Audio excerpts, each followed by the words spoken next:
Thank you very much for a warm welcome, and I'm very happy to be in Berlin today.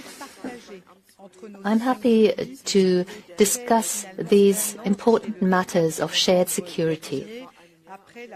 Last year, on the 24th of November last year, we had the first meeting in this format, and let me tell you, Boris, that our Prime Minister, my predecessor, is very interested in this topic. He believes it is very important, and I can say these discussions have been very interesting this morning.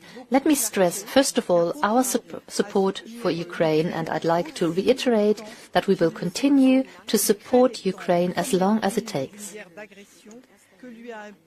Ukraine is in the front line of this war of aggression that was forced upon it by Russia. Ever since the beginning, we have shown our solidarity at the European level. This is a constant and concrete support that we provide. The French President is going to meet President Zelensky next Monday in Paris. He will receive him there, and we intend to force Russia to the negotiating table. The 19th package of sanctions against Russia was passed on the 23rd of October. I am convinced it will be necessary to further deepen our cooperation when it comes to implementing these sanctions. As you know, what we first of all wish for is that the Russian shadow fleet will no longer be able to avoid these sanctions. We're talking about 100 ships that deliver oil and thus are in violation of the sanctions. Our French President Macron is very clear in his reaction. We will keep on stepping up this pressure to make sure that this business model that Russia has will not be successful.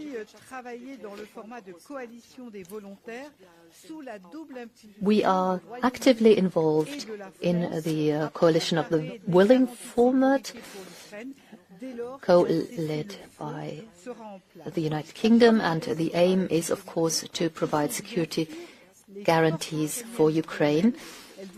The first steps to be taken will be to send forces to Ukraine to make sure that Russia will be deterred from starting another attack. The coalition of the willing is an expression of our responsibility that we have as Europeans and that we're willing to take on in order to ensure that our continent remains safe. Let me also comment on the defense of the European continent. It's not just Russia that decided to attack Ukraine, but the resilience and the unity of our continent was likewise attacked. It wasn't just Ukraine that they attacked. So words are not enough. We must act.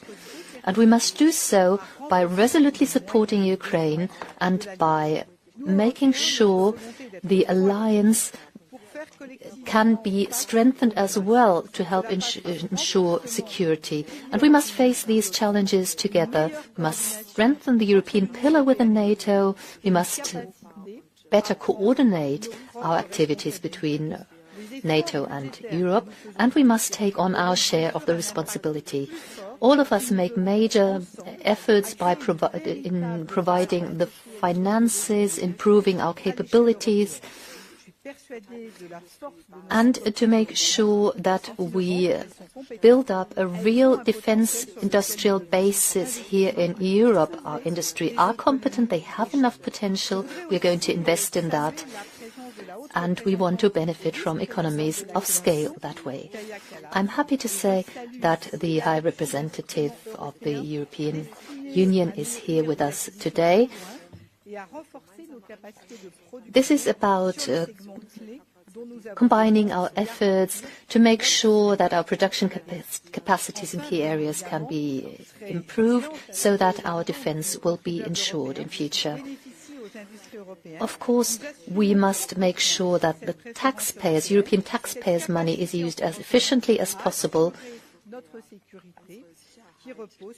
and to make sure that we are in a position to guarantee our own safety based on a strong defense industry. That is very important to us. Thank you very much.